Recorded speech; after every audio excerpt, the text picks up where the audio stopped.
Welcome back mga kaspero at welcome sa ating YouTube channel. Pasensya na po mga kaspero kung ngayon lang ulit tayo nakapag-upload, gawa ng bihira lang kami kapag pumana, gawa ng lumalakas na yung amihan, kaya nagtatiming na lang kami sa panahon mga kaspero kung kailan kami ang kalusong. Ayan, at kung bago ka pa lang sa aking YouTube channel ay huwag kalimutan mag-subscribe, pakihit ng notification bell para lagi po yung updated sa mga video natin ginagawa kagaya nito. Ayan, at ito na nga, nandito na nga tayo sa ilalim ng tubig at nakakita tayo ng kala ko maliit, yun ang laki pala mga kaespero. Isa palang ipos-ipos o saging-saging kung tawagin dito sa aming lugar mga kaespero. Masarap ito, gataan mga kaespero, paborito kitong gataan mga kaespero. Ayos, solve na yung unang isda natin sa gabing ito.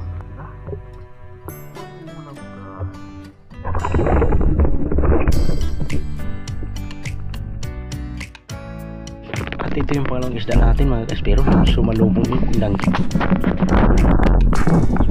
nung nakakita ng flashlight, kaso diretso yung bangga niya sa flashlight ko. Kala ko nabasag yung salamin ng aking flashlight. Hindi mga kaspero. Flashlight ko sumalubong. At ito nga yung pangatlong isda natin, yun, nakasilong sa malaking bato. Isang silay ito, napakalaki. Sapul ka ngayon, yun. Ayos mga kaespero, ang laki nito. Nasa kalahating kilohin ito mga kaespero. Ang babaw lang ng napagpanaan ko nito. Ayos, at pambenta na rin ito mga kaespero.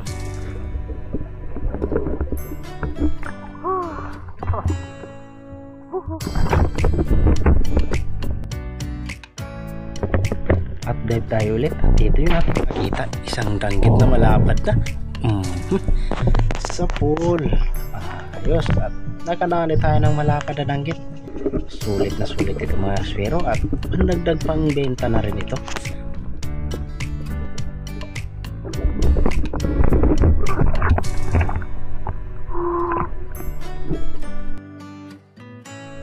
At ito pa, isang malapad na danggit, kaya sa pool ka rin.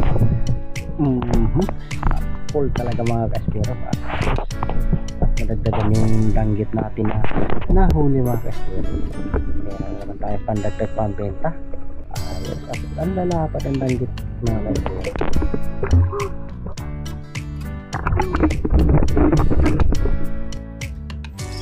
At kaya nga mga kaspero, nandito nga tayo sa bahay. So nagloko pala yung memory card ko mga kaespero, matagal na rin kasi hindi na siya gumagana kapag inuon ko, kaya hindi na ako nakapag-video. At ito sana yung mga huli natin, nakarami tayo mga kaespero. So bawi na lang po ako sa susunod mga kaespero, sa susunod nating upload. Ayan, so maraming salamat po sa panonood, and thank you for watching mga kaespero. At sa susunod na lang po yung mga shoutout natin, gawa ng isinusulat ko pa sa buong papel. Ayan, so maraming salamat sa panonood mga kaespero. Sa susunod uli, and ingat po kayo lahat.